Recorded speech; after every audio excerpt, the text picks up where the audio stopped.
Greetings, everybody. I'm Scott Rodell here at the Academy of Chinese Swordsmanship, and this is episode 5 of the Dragon Meets the Tiger, this Imjin War Duel Series.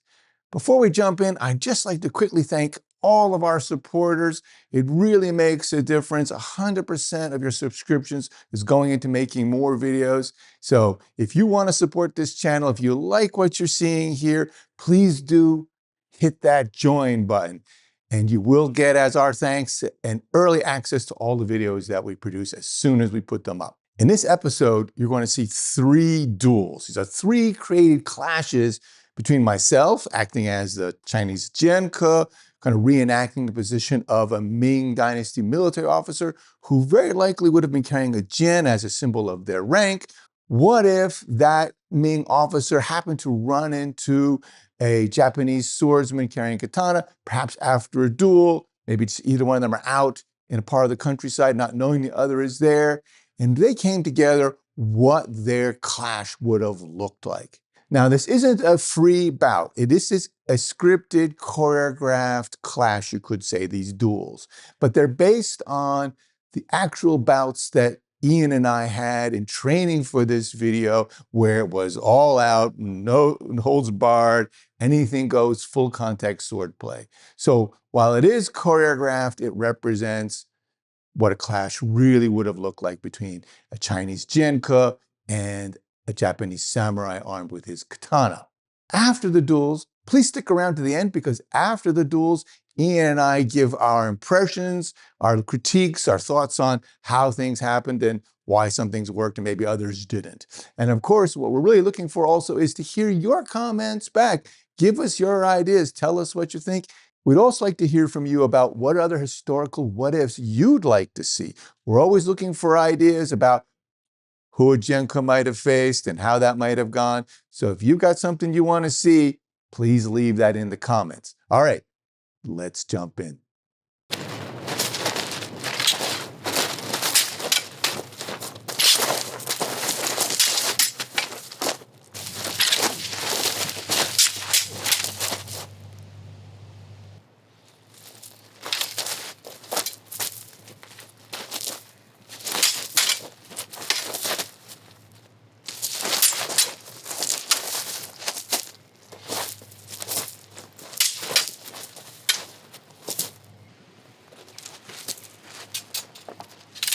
Actually brushed his hakama on that one.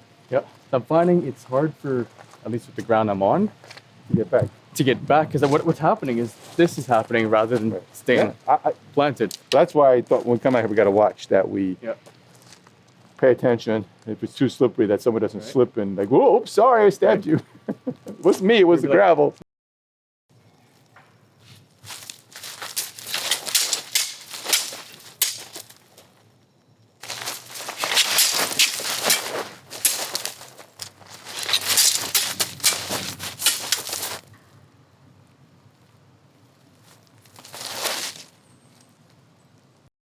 What I did like about this one is, for any of the Iaido folk, is this thing is taking bits and pieces from what you would see generally straight from Iaido kata.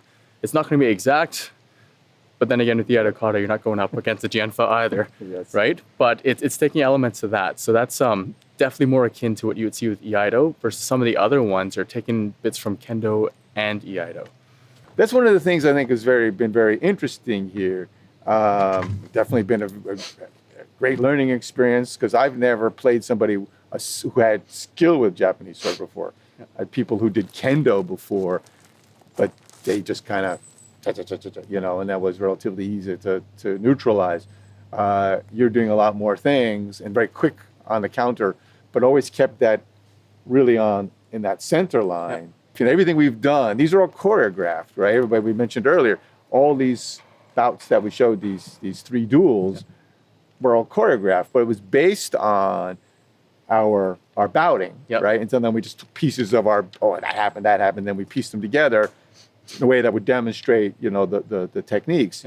But one thing I found was, like, of course, we first started bouting, didn't know what's going to use, and also historically inaccurate. You're too damn tall. Wow, That was really close. I mean, I remember a couple times you missed me by an inch. I would normally not cut it that close. Yeah. And normally would have been more like 3 inches or 4 inches that I would leave myself room to maneuver. Yeah.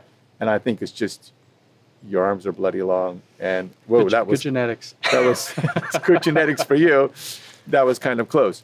But I found, of course, the slipping off the line and countercutting, that worked quite well. Yeah. And so we started off, I just, instinctively moved with you. So that worked quite nicely. But then afterwards, you feel like, okay, I see what's working, what's happening, coming out of my natural instinct, you could say, from my training. And then I thought, well, let me try, let's see, can I try this? And whenever I tried things that work well in other situations, if I try to slip in, that right there was like, whoa. And that's why you would sometimes tap, like, oh, right, I'd be like, whoa. If I follow through, we're both going to just, kill each other. Yeah. So yeah, basically. So that, like, okay, those maneuvers didn't work at all.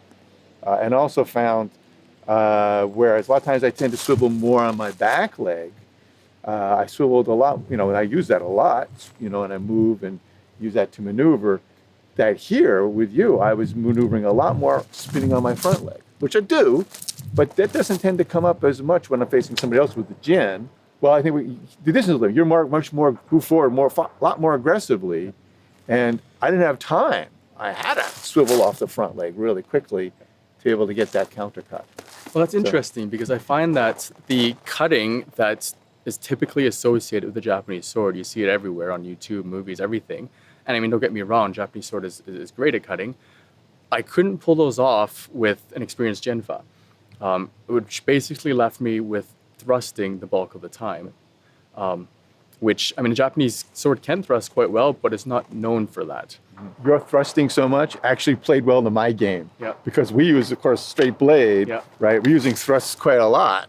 And so, or maybe not quite a lot, but it should be in the mix. So this is a cut and thrust weapon. Yeah.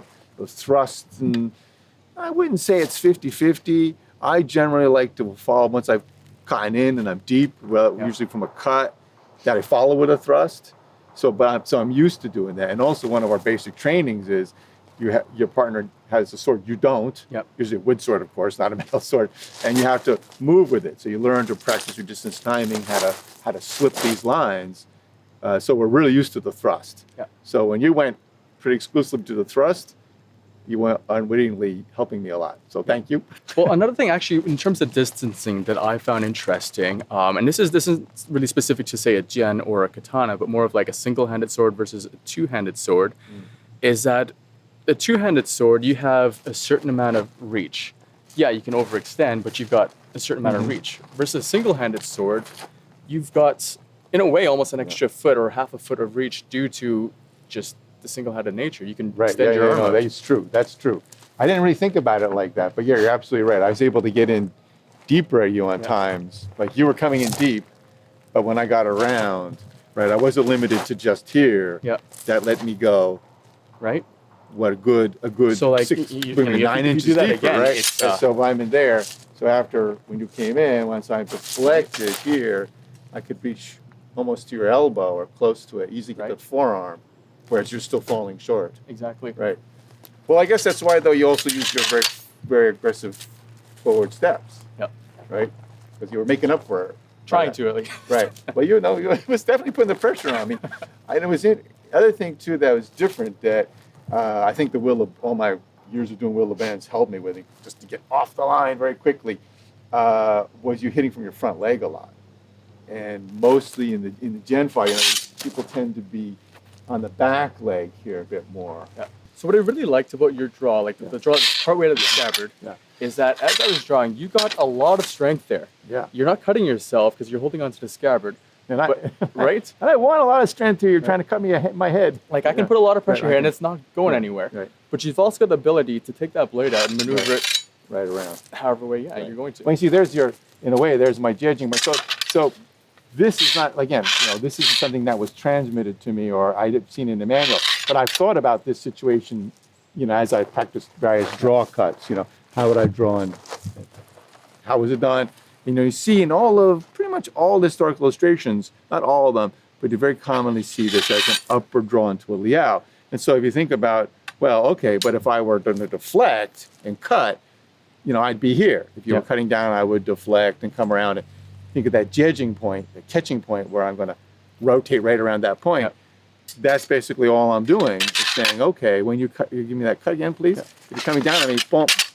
Yeah. And then I rotate, let it falls off, and then I can come in there. Yeah. So that was one that, that's the only thing that we did that I thought of before. Yeah. And just in general, thinking about reconstructing how this Chinese sword drawing art would have worked. But all my drawing work, all this Chinese fast draw, we know that it happened historically. There's references to it going way back to the Han Dynasty. So 2,000 years back, we know they were doing sword drawing, but we have no continuous transmission of it. And there's just illustrations that show things, and there's bits and pieces, as like the whole video on my recreation of it. So you can go find that on YouTube if you like.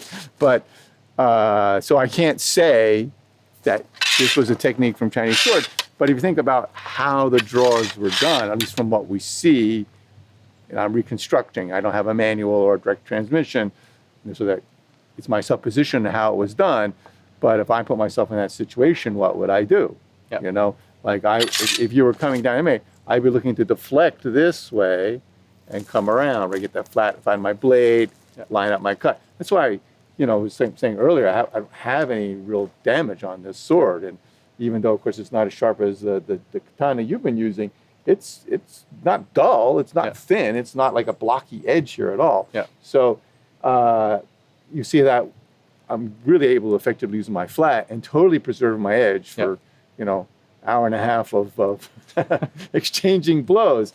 And what that's a lot, of course, what that does for me right away is my deflection, I take aim right away. Yep. I think you mentioned earlier, during one of our bouts, that how fast it was. Yep. Because I am turning right around that spot. That's we call that jian, the catching jing. So if you're drawing and cutting on me, can you cut there? It'd be like, right. If you're there, it's there. But if you're cutting down on me, and I'm here, I'm going right from that point. Yep. And that's a nice thing about using my flat, is that when you cut down on me that way, go one more time, please. Boom, I go there, immediately goes in. Yeah. As opposed to, having to parry to the side, pushing to the side, and then trying to come back. Even though that's only a small thing, that's that motion, that's sideways, right? And then I have to cut back in. Whereas here, I'm rotating right around that spot and going. And that's something that's really particular to Jian Fa. And the Chinese, we call this is called danxing, a single form or a single shape. So I go there, boom, and it goes right back in from there. Not a parry to the side and then try to follow back in. Not a 1-2. Historically speaking, almost every sword I can think of was in some sort of sheath or scabbard, right? So there had to be something where people would do to pull that out on the spot. Absolutely. When you look around, you find every culture had some sword drawing. Yeah. I don't think it was nearly as developed as the Japanese, and that's a cultural thing. The samurai were the ruling class, so they had their swords on them all the time, right? Or actually, and the samurai were a warrior class that was a ruling class. Whereas in China, the warrior class didn't have such high status. The soldiers in that, or martial artists were not considered they were the lowest class in Confucian society. Yeah. So they didn't have the same sort of thing. But there always has to be some basic kind of sword drawing stuff.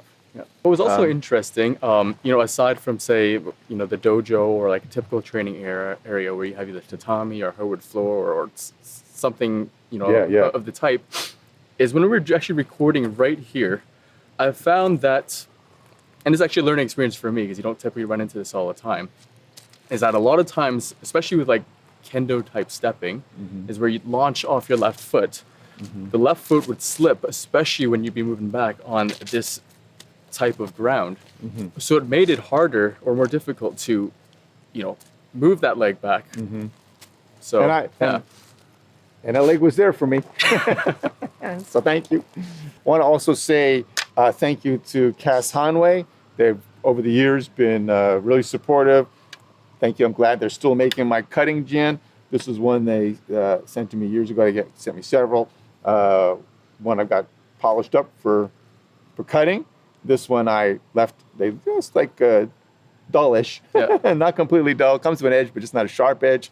And they're very nice to donate this, what was it? Winter Moon Katana to us for this. And we really appreciate that because, it's expensive to make all these videos, costs a lot of time and money and energy and a lot of prep time, and every little bit helps. So thanks again to Cass Hanway. Please take a look at their website. We'll put it, of course, in the description below so you can check out their swords. They're good quality. So thank you, Ian, for coming. Ian Alexander, my good friend. Really, I met people who will fly in from another country to spend days with you going at it with your sword. So thank you very much, Jian. Well, I hope you found this as interesting and enjoyable as Ian and I did. We had a fantastic time recording this series, and I'm looking forward to doing many more of these what ifs. Please do leave your comments below. Don't forget to like and subscribe. And if you really are enjoying this channel and you like the content you see here, please do hit that join button. It really helps us to produce more videos for you. Until next time, everybody, thanks and 再见.